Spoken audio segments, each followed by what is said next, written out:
and tried to see how close I could get to, being killed or, or killing myself. Guess what? If you can change your mind, you can change your life. If you're feeling anxiety, you're starting to get aggravated, you can utilize this. And I call it the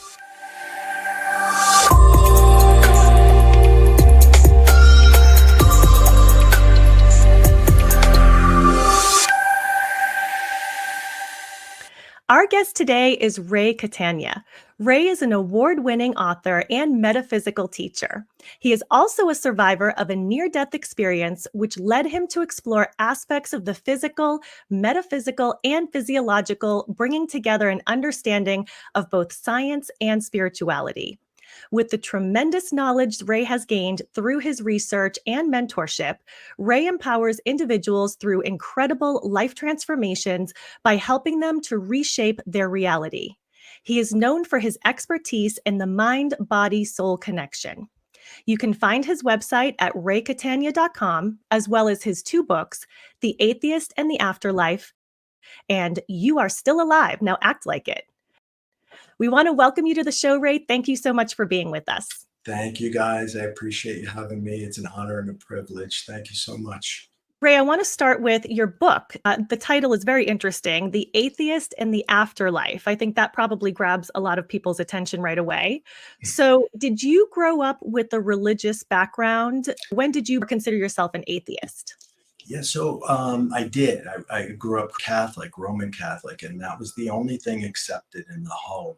No deviation would be accepted.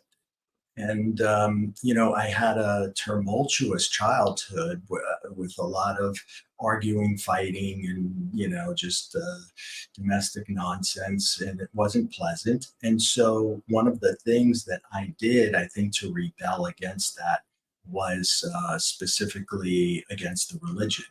Also, I looked at it even as a young person, like, I thought about, well, if there's this loving God, how is it possible that these things are happening right in front of me? I'm young. What did I do to deserve anything? Right? So I kind of adopted that attitude and chose to rebel by going as far as I could go to the other side, which was atheism. It wouldn't have mattered really what my parents believed in. I just still would have rebelled and gone the other way, whatever it was. So it was more about the rebellion.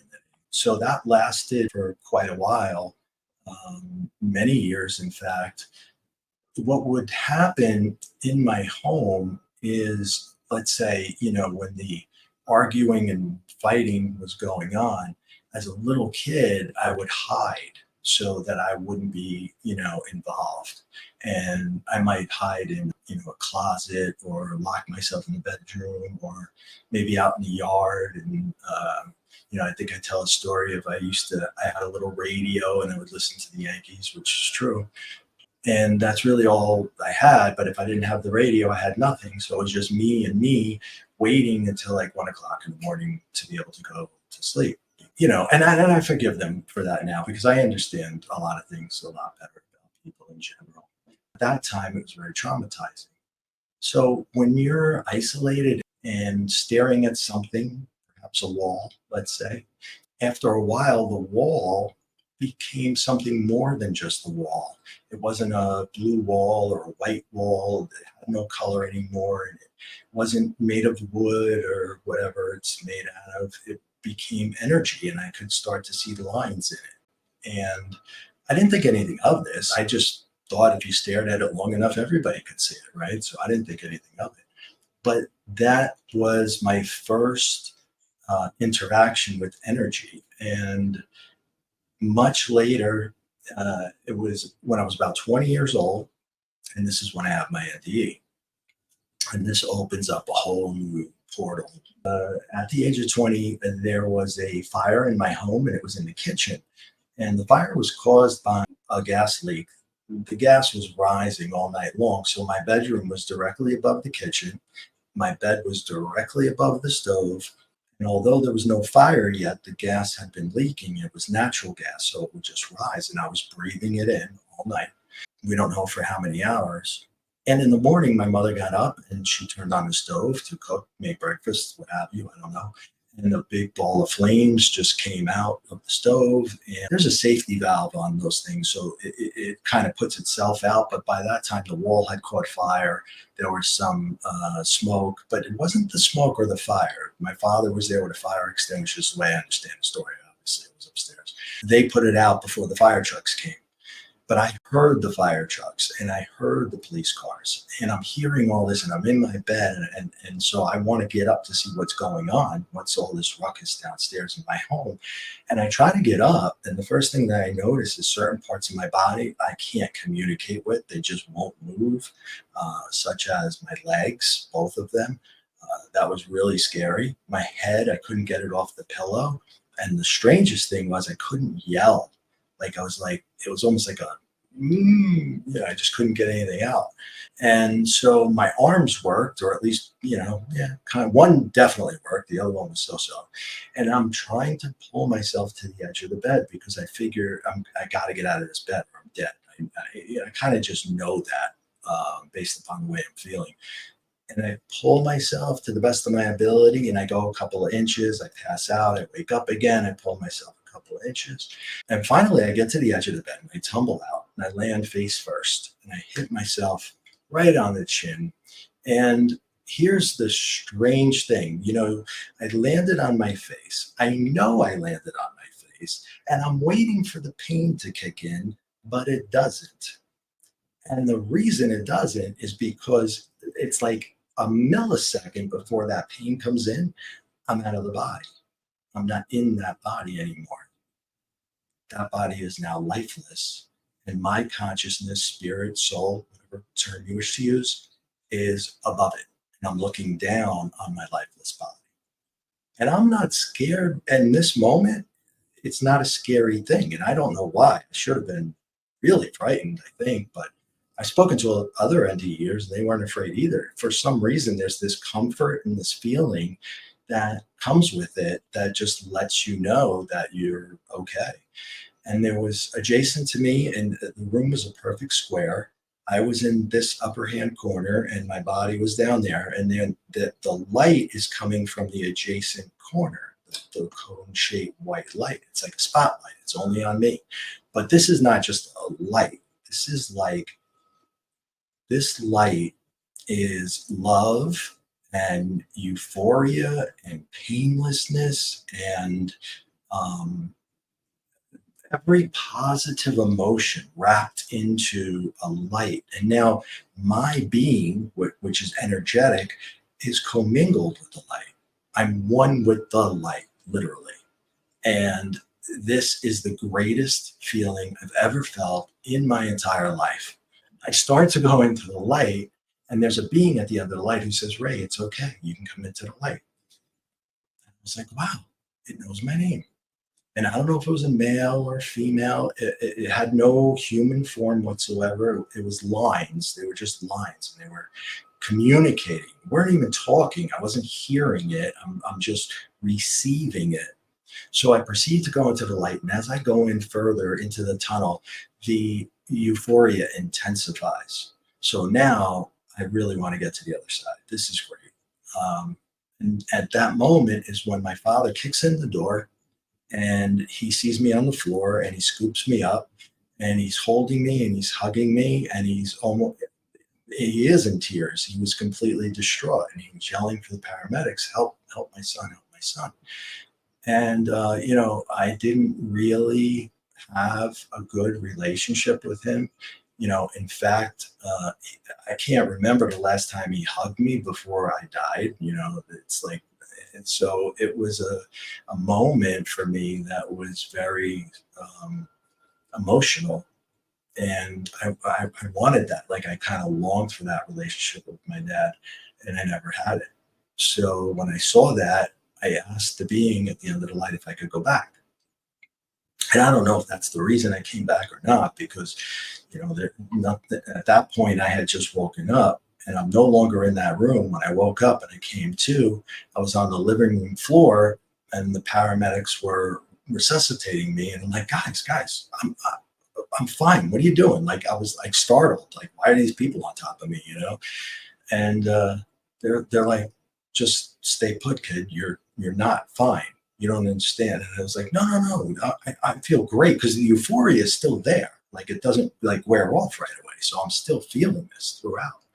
And I said, well, didn't you see the light? Didn't you hear the voice? I mean, you guys were here, right? And then they start looking at each other like, we better run a talk screen on this guy and see what he's smoking. And, and so I just shut up, because I was like, okay, they obviously they think I'm crazy. I'm not going to say anymore. Take me to the hospital, do what they had to do. The whole time I'm there, I just can't stop thinking, what was that? Came home, and everything went back to the way it was. So it was like, my father went back to the way he was. Or it was like business as usual, right back in the same place. And I was like, I can't believe I came back here for this. I made such a mistake. Such a mistake. I want to do over. I want to go back to the light. And I really did. I was very depressed. So when I tried to explain this to my mother, she told me I was crazy. That didn't happen. Never tell anybody that. Absolutely never tell anybody that. And so I was, just like with the energy when I was really young, now I'm crazy again. So I just start to accept that maybe there's something wrong with me, and I'll just go back to atheism, because that was simpler. I don't have to figure anything out. It's very simple. I fell in front of a window on a sunny day. There's my white light. And I inhaled so much gas that I was hallucinating, and I saw a being and I heard a voice, and that's it. I just kind of washed my hands of it, put it in a box, and then address it. Now, you also have to remember, this is a time period where there's no computers yet. There's no internet. I can't just go and look this up. I have to speak to someone. And whenever I tried that, I was crazy. So I'm not going to do that anymore.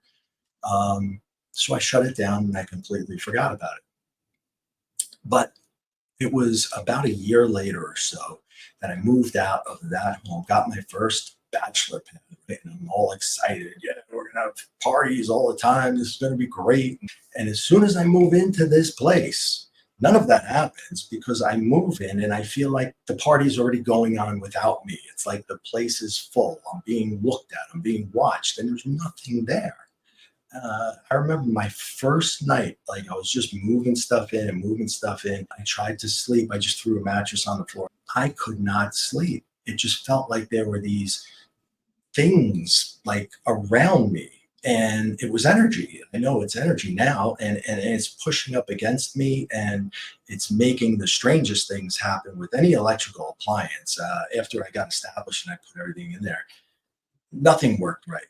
The TV, the phone, the alarm, everything was off. So I would always call the maintenance man, and he would come up and he said, listen, kid, I'm going to tell you this for the last time. Don't call me again. There's nothing wrong with anything in your apartment. You're crazy. Here I am, crazy again. So I'm starting to believe this is the fact. I might be crazy. And I continue to live there, and they know I can see them, and I don't see anything as a human. Right now, this is all just energy. But they are not leaving me alone. I cannot sleep. Anything I try to do, if I put the TV on, I try to just get involved in a TV show, they would turn it off. I used to play a lot of video games to take my mind off what was going on, and I would just play video games all night long because I could not sleep. And after a while of having this intense insomnia, I turned to drugs and alcohol to go to sleep.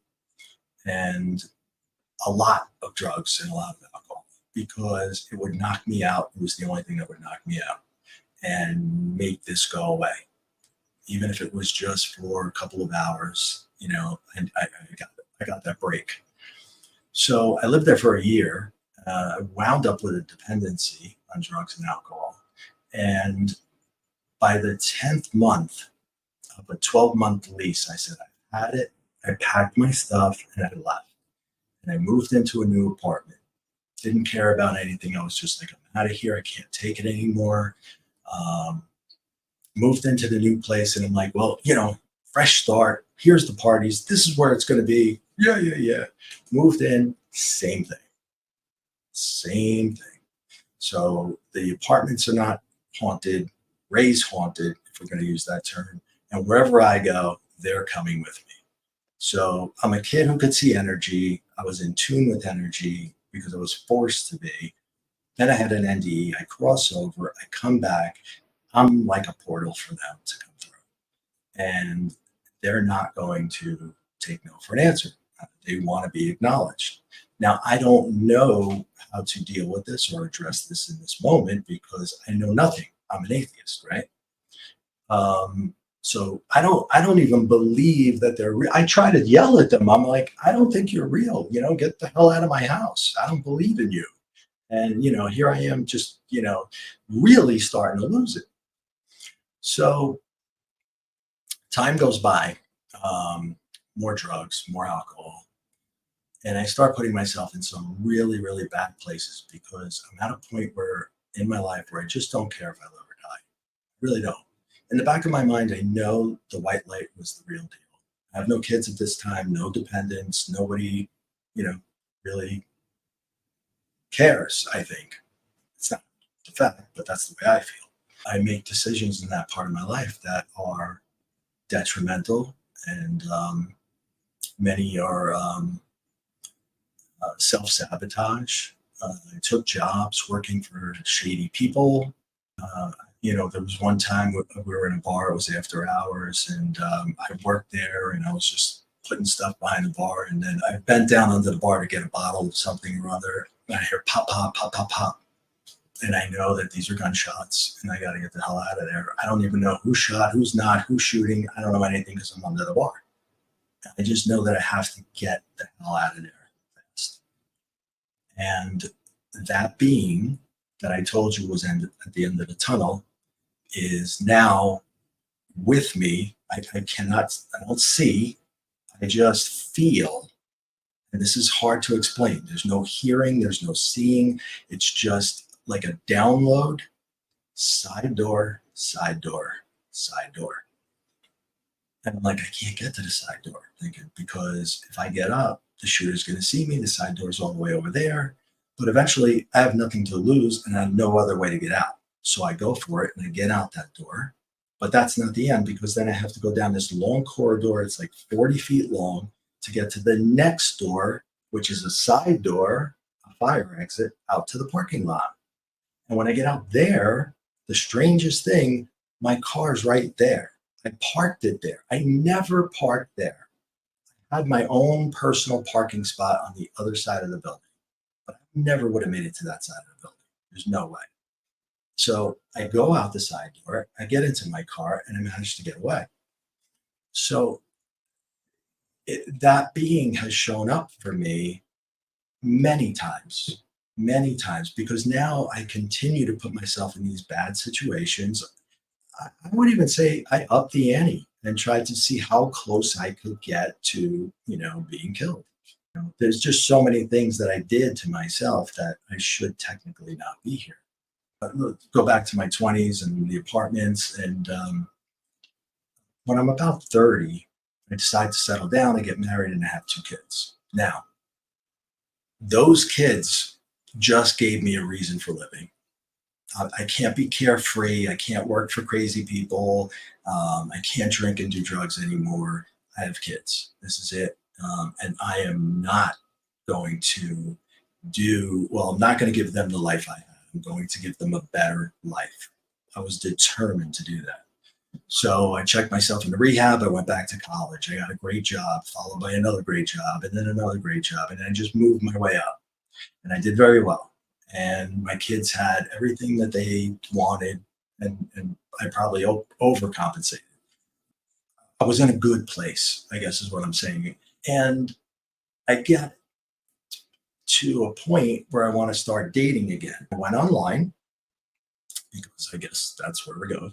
And I started looking at these different websites and I was looking for a match, if you will.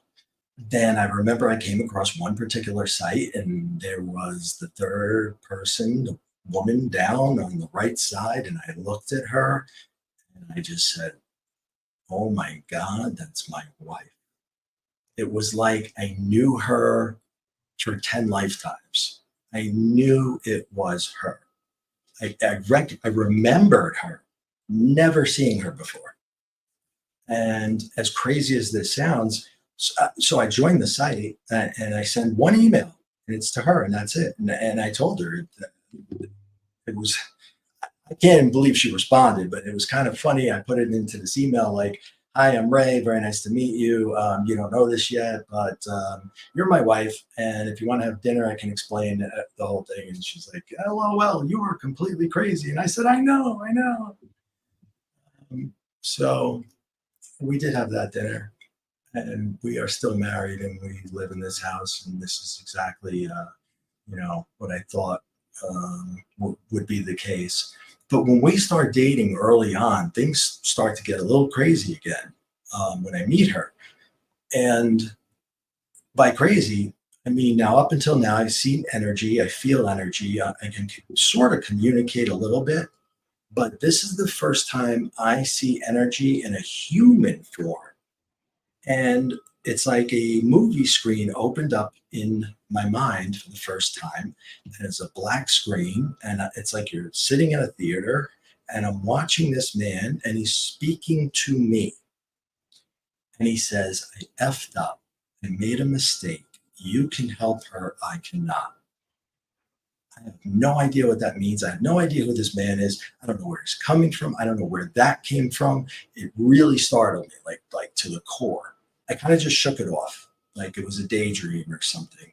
Um, but then it happens again, and it's exactly the same. Nothing changes. It replays itself. I effed up, made a mistake. You can help her. I cannot. He's a big guy, beard, mustache, thick black hair. Um, his his demeanor, everything about him is imprinted in my mind. And this started on a Friday, and it was the weekend, and I had the weekend off, so I left work on Friday early. So I go home and I figure I'm just gonna, rest. Maybe I'm getting sick. I don't know what's happening, but it continues that night. And then in the morning, first thing Saturday morning, I wake up, boom, there he is again. And I'm like, something's wrong here. I don't know what this is, but I know that this is not right. It does not feel right. I see him more and more on that Saturday. Saturday turns to Sunday. By Sunday, he is there every 5 minutes. And I mean every 5 minutes. He is so persistent. He will not stop. And I don't know how to make him stop.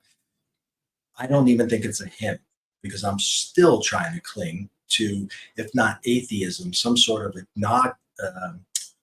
agnostic belief or what have you, anything that doesn't involve an afterlife and God, et cetera, et cetera. And he's just so persistent every couple of minutes. And I remember the breaking point for me was I was in a store and I'm paying for my stuff. I was online. I get to the counter. I don't know what I did or said. The lady says, "Are you okay, sir?" I said, "No, no, no, I'm really not." And I took my card back and I went back to my car and I just sat there. I don't even think I bought anything. And I just sat there and I put my head down and started to like cry because I worked so hard. Like I changed every single thing about my life. I wasn't an addict anymore. I wasn't working for bad people, doing bad things. I mean, I completely flipped the script on my life. I went back to college, got a great job, busted my butt. And I did everything right. And I'm like, see, that's why you don't exist. And I was so depressed. And now I have to tell the woman I just fell in love with. And this is going to break my heart because I know her and we're only dating a couple of months, but I know who she is to me. I get my courage up and I finally try to tell her. And I said, I have to tell you something. And she's like, what? And I said, well, sometimes I kind of like see certain things.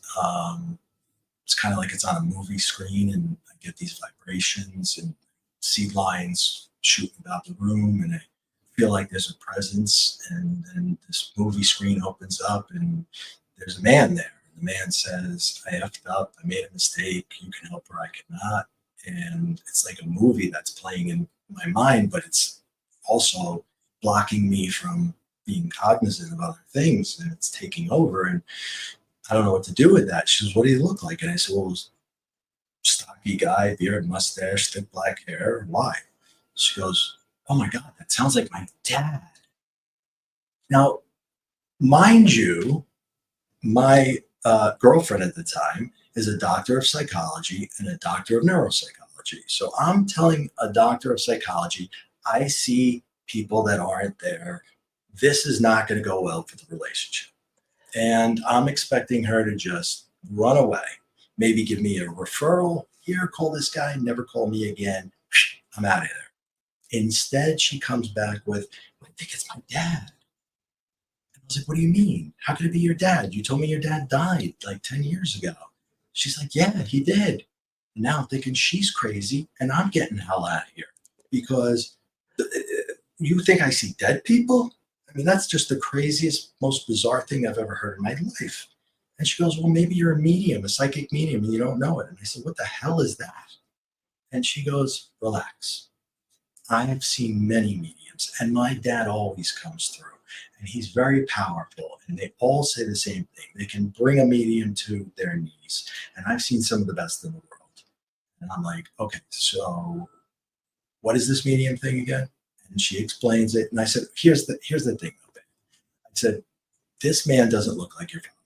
Okay, I saw the pictures. It does not look like him. You have that picture that's over the fireplace. It's not him. That guy is thinner and he has no facial hair. He doesn't have the thick black hair. She's like, listen, that's a very old picture of my dad. And she goes to her phone and she says, let me show you what he looked like before he died. And shows me a photo of the man that was on the screen. And I said, holy, you know what?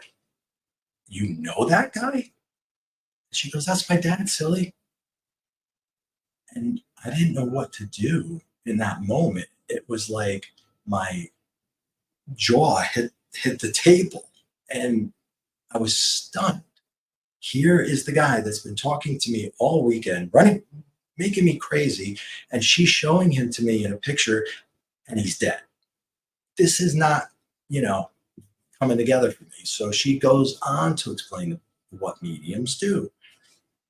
And she says, listen, I've been to a lot of mediums. He comes through. There's a medium that I was going to book a session with because she's coming to our area, and I'll book 2 sessions, one for you, one for me, and then you can talk to her and just kind of go tell her what you see, and you guys can talk shop, and you'll get your answers as to whether or not this is real.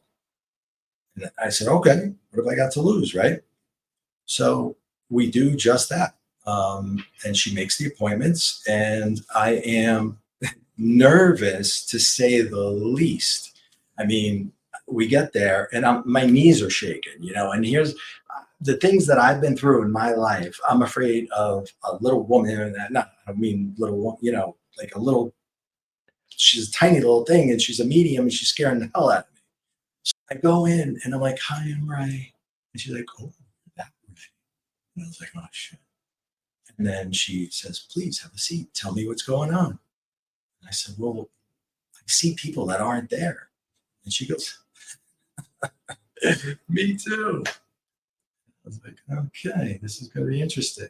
And she goes, why don't you just explain it to me? How does it happen? When does it happen? I go through the motions and I explain everything that I saw, how it happens, the vibrations, then the room changes, and then this changes, and then here comes the movie screen. And she goes, stop.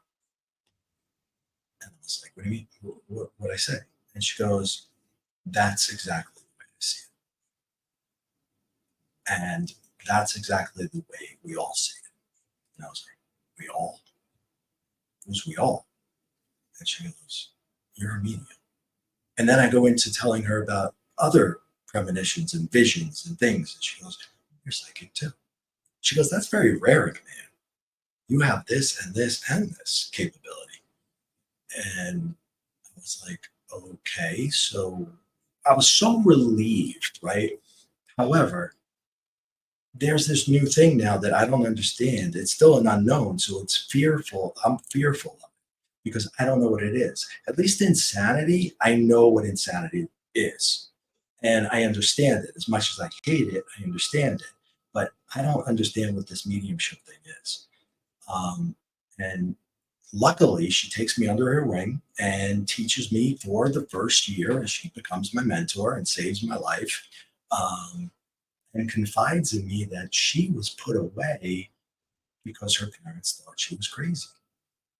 But she was not. She was a medium. And it made me think, like, how many other people are put away that might be mediums? And they're put away for being. I was told I was crazy my whole life. And I was ready to check myself then. So it's pretty scary, how close it can come to something of that nature. But I was grateful for her. I was thankful for her. So happy that she helped me, and she saved my life. That is just such an incredible story. And I feel like every NDE has an incredible story, but yours just is like the gift that keeps on giving. It just keeps going and going. Um, but I have about 1,000 questions for you. I want to ask you, though, jumping back to the actual NDE experience itself, because I think a lot of people are fascinated by this topic because there's a lot of fear around death and Yeah. what that's going to feel like, what that is for us, right?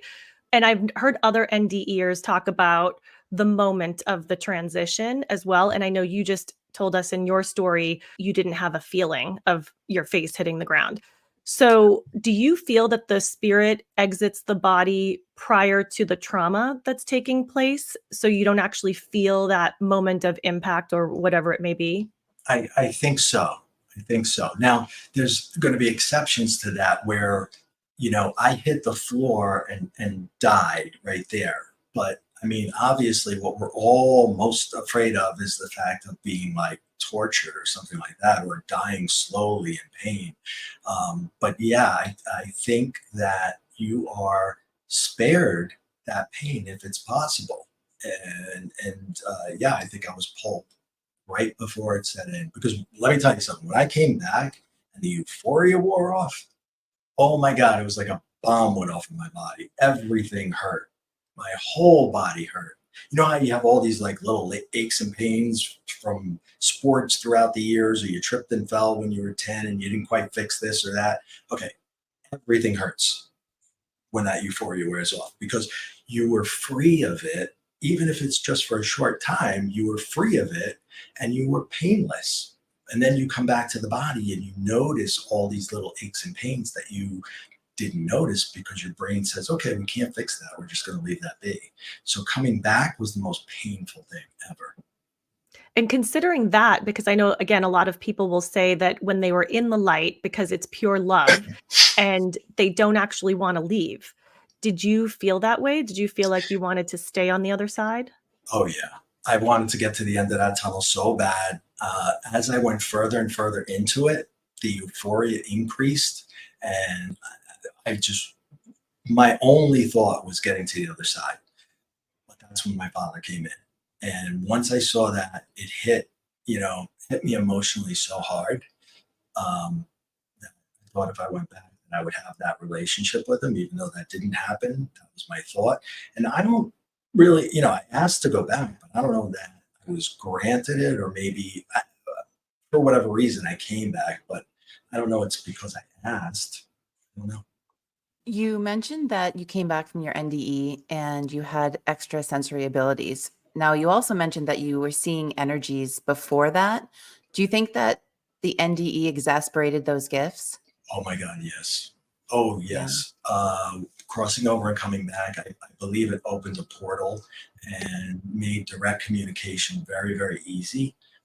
Easier for them than me because they would just, come through, they'd be around me and they're trying to get my attention. Now, what I later learned is if an entity or an energy being is from the other side, they're trying to communicate with you, all they want to do is get a message to someone, you know? And remember when I told my wife what her dad said, he was gone after that. Like the feeling was lifted off my shoulders. I did what I had to do. That was what I had to do, was deliver that message. So once I delivered it, it was gone. So, but once they understood that I can't help them, no matter how persistent they are, I don't have the ability. That's when it started to subside a little bit. But that was years later. Understandings did you come back from your NDE with that you didn't have previously? The ability to speak to the dead. I could then see them and I could interact. That I never had that ability before. Everything was always very mysterious and it was in a way that really didn't make any sense. But now I understand that they're doing things to make me acknowledge them so that I see them or hear them or feel them, what have you. And at the time, I didn't understand any of that. But it all came to fruition years later when I met my wife, because her dad has this ability. I think that when we pass over, when we go to the other side, we don't necessarily have the ability to speak to people in this realm. Some do, some don't, some better than others, and some are just simply incredibly powerful. And he was that, because when I met my second mentor, he was actually the person that my wife saw, which is another ironic story, for the first time when her dad came through. And there's so many similarities between the way he saw him and the way I saw him, because he's a spirit artist and he actually drew him. And we still have the portrait. And we were on vacation and my wife took it out and showed it to me. And I was like, oh my God, that's your dad. And she's like, yeah, I know. I said, yeah, but what you don't know is that's how I see him. He's got that shirt on and that's the hair the way it is and the beard and everything. And she's like, wow. And I said, who drew that? She goes, a medium. And I said, who? And right away, we looked him up on the internet and it said, now taking applications for a 2-year mentorship program, you must submit your application before the deadline of February 15th. That is my birthday. It's always been on my birthday that something like this happens. So she's like, are you gonna submit your application? I said, does Pope shit in the woods? I'm sorry, I'm from Jersey. I'm gonna fill it. Yes, I'm filling it out. Are you kidding me? That's like divine intervention. So now here I am looking for signs, symbols, and synchronicities, after just 1 year. And he is the most amazing man I ever met, and I think I may ever meet. And it was a 2-year program, and that was back about, I don't know, 6 years or so ago. So I'm the kid that's never going to graduate, that sits in the back of the class, no matter the new classes come, and I see them come and go, and I'm still there. I don't want to graduate because I'm not leaving him ever. You cannot get rid of me. And he goes, that's fine. Hope you're okay with it. Well, that actually answers my next question, which was going to be exactly that. How did you determine who to work with as a mentor? Because there are a lot of people out there that claim to have these abilities and can teach, as you said earlier, some better than others. So, obviously you just explained how you arrived at that, but the synchronicity is just amazing. How the information finds its way to you. That is the most interesting, right? These two particular people were the ones that guided me. And I don't think that's an accident at all. The first one, if you remember, she was able to really identify with what I went through because she was called crazy, crazy, crazy. And that's what I needed, was somebody who got me for the first time in 40 something years. I'm sitting with somebody who doesn't think I'm crazy when I tell them the things I can see. And that is what I needed in that moment.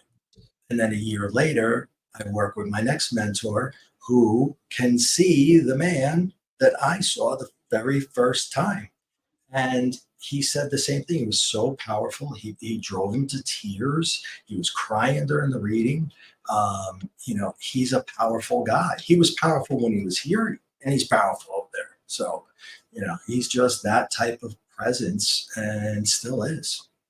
Yeah, and I also know I've heard you talk before that you became very well read on metaphysics and physics, and you were following all the great philosophers: Deepak Chopra, Eckhart Tolle, Joe Dispenza, and then you were also following Tesla and Einstein as well. Did you have any interest in any of these topics prior to your NDE? Well, science was always like something that I enjoyed, especially astronomy in particular. And one of the very first things an energy healer said to me is, "You need to get back to astronomy." And I was like, "Get back?" I'm thinking, "And you mean in the sixth grade when I did that report and I built the solar system?" And so I did get back. And what it led me to was books about physics. And that led me to being more interested in quantum physics. And then I started to study just about anything I get my hands on: Einstein, Tesla, Bohr, you name them. And I went back to college for metaphysics, and I did my bachelor's. I got ordained through the school, and then I did my master's, and now I'm doing my doctorate. And it's only taken me about 10 years. So, I'm right on track with the way I go to school. Um, so I combined that with physics. So metaphysics and physics. And yes, like you said, I studied everybody on the other side of the spectrum too. Eckhart Tolle. Right now, I'm in a 4-month program with Eckhart Tolle. I'm so grateful because he's an amazing individual. And him, Deepak, Joe Dispenza, who actually already is taking science and spirituality and putting them together. He put his back together after being run over by a truck. I mean, that is amazing. Absolutely Yeah. stunning. I hope to be able to meet him one day. So Mhm. yeah, I started to study all these different individuals, plus the college I was going to. And I started to see that I could line up an actual physical proven formula with a spiritual technique. So I'm the biggest skeptic of all time. I didn't believe the things I could see, the things I could feel. I denied them 100%. So, the first time I was taught how to manifest something like the law of attraction, I was like, "Are you kidding me? Come on, how's this going to work?" Right. And it was my second mentor that taught us this. He taught us a lot, not just mediumship. I mean, he really covered a lot of ground. So he taught us, how the law of attraction works from the spiritual side. This is what you do. Da, da, da, da, da, da. And I'm like, that sounds absolutely crazy. But here's what happens. Um, at that time, my youngest son was going away to college, and the college called me and said, in not so many words, "Hey Ray, you're short 10 grand." And I was like, "What do you mean? I paid this in full." And they're like, "No, you still owe $10,000." And I was like, "Oh my God, this can't be happening." Right. And I was so embarrassed. I can't tell my kid. I don't want him to feel bad or anything. And he's going in 48 hours, like, 2.5 days, he's going to be there. And they're not going to let him in. They're not going to let him move into his dorm room if I don't come up with the money. Yeah, I was stunned too that they had no leeway there. But anyway, so where am I getting 10,000 right now? I don't have it like liquid. I got no time to get it. So I remembered what I was taught, and I said, "What the hell? I got nothing to lose." And I went into the meditation and I did it step by step by step, and went into my manifestation. I need $10,000. I need $10,000 over and over and over. You're supposed to do it twice a day, in the morning and at night, which I understand why now, to stay in flow all day. But I was doing it 6 times a day because I really needed this 10,000 now. And so after the first day, and I do it 6 times, my other son enters the room, and he hands me the mail. And I was like, "Thanks," and I'm going through the mail, and it's bill, tax, tax bill. Gee, this could be terrible. And I'm just going through, and I'm like, am I saying this wrong? Are you getting this? Right. So I'm like, maybe I'm doing something wrong here. I don't know. And so the second day I do it again, and it's 6 times again. Boom, boom, boom, boom, boom, maybe more. And by the end of the second day, nothing happens. And I'm just so frustrated. I'm starting to think, okay, I was right. This doesn't work. I need to start looking into my different accounts and seeing if I could take a couple thousand here, a couple thousand there, and put it all together. So as I'm working on that, I figure, let me just open them and see what the damage is. I always have to pay my taxes. I'm a 1099 employee, so I always have to pay. And I start opening it up, and my accountant does it the same way every year. So you take out the first letter, and it says, more or less, "Dear Ray, thank you for your business. You owe us X amount of dollars, for doing your returns." Okay, great. Next one says, "Dear Ray, you've overpaid the federal government $8,216 and something cents." Yes. Wow. And I was like, Yes. wait a minute, I gotta read that again. Overpayment. That's refund, right? Like it's that's a refund, $8,200. I was like, that's incredible. So then I put that letter down and I take out the next one. It says, "Dear Ray, you've overpaid the state of New Jersey $1,800, 42, blah, blah, blah, and some cents. It's $10,001. Wow. Yeah. I just got goosebumps. The money. And I said, "I am so sorry. I will never doubt you again. My bad." It was there on the first day. I said how Amazing. imperative it was, and I said it's for my kid. It's not even about me. And there it was. So I spent a lot of time trying to figure out how this works. And I figured out how we put out, or how we extend vibrations, how we turn visualizations into a vibration, send it out, finds a match, brings it back. And I've started to piece together what Tesla was telling us: energy, frequency, vibration are the secrets of the universe. And I was like, wow, people would probably really like to know, not only does it work, but how it works. I know I did. So that's the second book. The whole second book is, there's still the stories and stuff that are in there, like in the first one. So if you don't read the first one, you'll get a gist of it. But it's more focused on things like that and breaking it down from a scientific point of view so that you can read it as a skeptic and say, wow, there's something to this. This looks pretty cool. You talk in your books about the conscious mind and the subconscious mind and how they work together. Can you elaborate more on that a little bit for us? Yeah, sure. So the first thing, like when I'm coaching somebody, the first thing I explain is how the mind works, because how the mind works is going to be the foundation of everything else that we're going to do. So if you understand the mind, you know that you can change your mind. And guess what? If you can change your mind, you can change your life. You can change everything. But first, you have to understand how it works. So we have the unconscious mind, the subconscious mind, the egoic mind, the conscious mind, and then at the very top of the heap, if you're like Eckhart Tolle, you have an awareness oversees everything. Okay, let's go through it. So the unconscious, that's your emotional core. That's your core emotions, core beliefs, bodily functions. You don't have to tell yourself to breathe; you just do so. That's where that lies, right? However, subconscious, now we go up a notch. Subconscious is actually the largest part of your mind. Now, this is not your brain. This is your mind. Brain creates the mind. Mind controls the brain and everything else. So the energy that's created by the brain is the mind. So the subconscious, that's where you store everything, like a hard drive in a computer. It's stored there. It never goes away. You can't delete a hard drive, as we know. You overwrite it with other stuff. So everything from the day you were born is stored in here. And here's the kicker. Between the ages of 2 and 7, as a child, we're in what's called a theta brainwave state most of the day. And this is a hypnotic type state.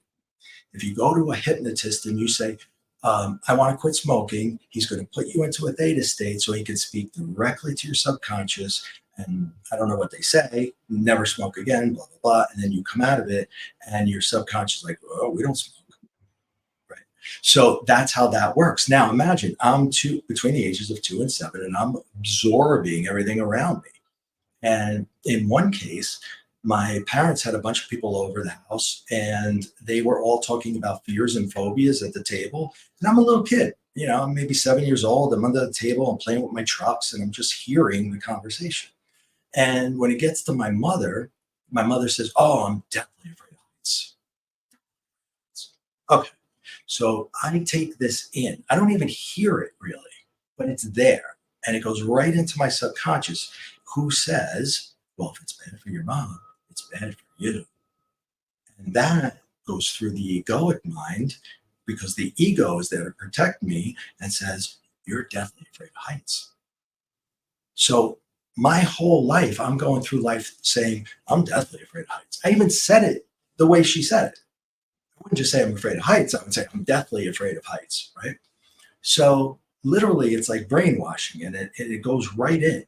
Now, at the age of 50, I went to Peru and I climbed Machu Picchu because we were going to have a big celebration up there with the elders of the tribe, the Carol tribe, and it was a big deal. And I really wanted to get up there. I did not even think about heights. I didn't think about anything. I went up that mountain. We did the ceremony, and then I came down. On the way down back to the hotel, I said to my wife, I said, I'm not afraid of heights. My mom is. And it was like, click. We do what we hear. That's her problem. But I adopted it and made it my own because it made sense. If it hurts my mom, it hurts me. Not so. And we adopt their beliefs and we adopt everything. And it's not just our parents, but it's our extended family. It's things we see on TV. It's everything because we literally take in everything. Don't quote me on the numbers, but if I'm not mistaken, the subconscious mind takes in something like 40 billion bits of data per second or something, whereas the conscious mind can process 40. I mean, it's like not even close. So, but the good news and the bad news is this: your subconscious doesn't know what's real and what's fake. So keep that in mind as we go forward. Let's go to the egoic mind. The egoic mind is put there to protect us, but it's also the overprotector of everything. And it can prevent you from doing anything that might hurt you in the littlest way. Don't get up on that stage and say that speech. You're going to look absolutely ridiculous. You're going to wear that? You can't wear that. Do you remember what you said to so-and-so last night? Okay. Protection, protection, protection. Stay at home. Don't do anything. Be nothing. So we have to break away from the ego and recognize that your ego is not you. It's all these other people. You just absorbed it and made it yours. I submit to you, not even 1% of your ego is you. It's all made up of your environment. And it's not just 2 to 7, but that's the time that it really hits because you're just walking around like you're hypnotic. But if you have kids, I have my 2 kids, my sons, when they were 5, I would say, stop doing that, stop doing that, stop doing that, stop doing that. They don't even look. They can't hear me. They're hypnotized. But later on, they'll go, did you tell me to stop doing that? Yes, I did. Yes. So they don't get it in the moment, but they get it, and it never goes away. So it takes the conscious mind. We have to utilize the conscious mind, which understands what's real and what's fake, to go back and tell our subconscious, this is not real. This is not who you are. This is who you were given. And my number one client is a person who has it all. They've got the house in the burbs, the spouse, 2.2 kids, 3 cars, and a vacation home, and they go, I'm miserable.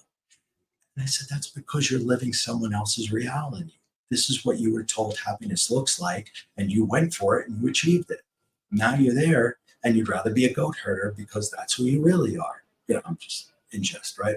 But there may be something that you wanted to do that you never got to do because your parents were going to tell you were idiots.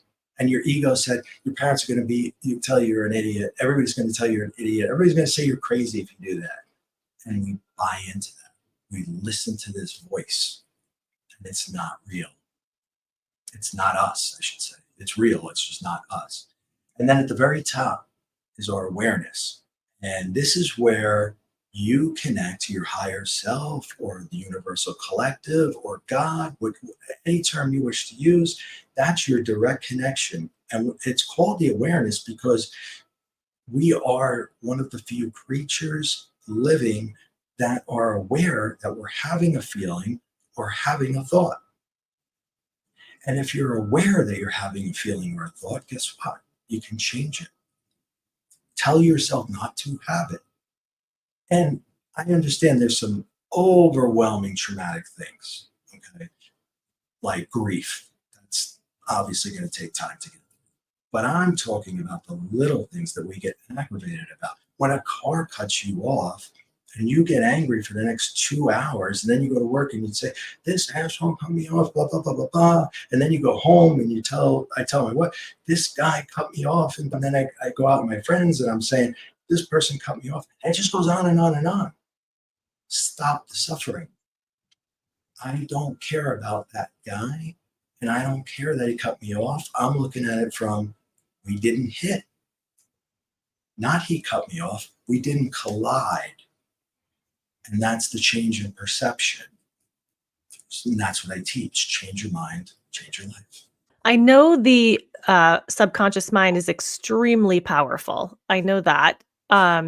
We just have to basically train it, right? We have to train it in a certain way. And I know you just mentioned that you do teach these techniques. Is there something that you could offer as a little hint or tip to anyone listening that they could put in place immediately to help them, get a little more control over their subconscious mind that will help increase the quality of their life? Yes, absolutely. There is a really, really short, quick technique that will get you back into a flow state. And even if you don't know what that is, it'll still get you, if you're feeling anxiety, you can utilize this. And I call it the attitude of gratitude. And what it is nothing more than a minute or two where you by yourself and you just basically state to the universe, you go into a light meditative state, close your eyes. I like palms up. I don't know that it really matters, but I go like this and I say, I am grateful for, I am thankful for blank. I'm grateful, thankful for blank. And I go through all the things, a roof over my head, my children, my wife, the important stuff. And I remind myself, anybody that does that attitude of gratitude, you can't come out of that and be in a bad mood. So if you feel anxiety is starting to take over and you're going to like snap, take 5, go into a bathroom and just say, I am grateful for this. I am grateful for that. I used to have a job where people would come into my office asking for help all the time. And I had, I don't know, 100 employees or something. And they would come in one after another after another. And, that's my job. That's what I was supposed to do. But sometimes it would like maybe rub you the wrong way, or they would say something and, whatever. So I would go into the bathroom very simply. I am thankful for this job. I am thankful for the money it pays. I am thankful for being able to put my kids through college, et cetera, et cetera, et cetera. Then I go back and my whole vibrational state is completely different. And I sit down and now I'm in a good mood. The next person comes in, they get a completely different person. They get a completely different Ray. Hi. Yes, come right in. Tell me what's going on. Well, Ray, as we wrap up, do you have any final positive messages of hope about the afterlife for anyone listening? Oh, yes. I've been granted the opportunity to change my relationship with death, and I try to pass that forward to others who haven't had an NDE. And it's because when you change your relationship with death and you don't fear it so much, you understand it's not the end, but it's a transition. And it's actually a beautiful one. And it feels phenomenal. And it is phenomenal. And, there were so many studies done about people that were on hospice, or not on hospice, but they were told, they were given their, you have 6 months, you have a year, blah, blah, blah. And they were asked, what changed in your final 6 months? And they're like, well, I did everything I ever wanted to do on my bucket list. I told every single person in my life that I love them if I do. And then I traveled and I did this and I did this and I did that. And I'm like, shouldn't we all live like that every day? Do we have to hear that how many days we have left? So when you change your relationship with death, you change your life. As amazing as that is, you have that just freedom about you. And you don't need an NDE to change that relationship and be less fearful. And when people leave you and you're grieving, know that they're really not gone. They're like right here, literally right here, whether you like it or not. Death is not the end. Certainly not.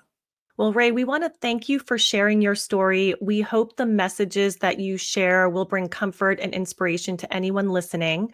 And for anyone who would like to learn more about Ray and the coaching that he offers, or to get his books, The Atheist and The Afterlife and You Are Still Alive, Now Act Like It, you can find them on his website, raycatania.com. Ray, thank you so much again for your time. We sincerely appreciate the wisdom that you shared with us. So thank you so much. Thank you, Tara. It's been a pleasure. Thank you, Tracy.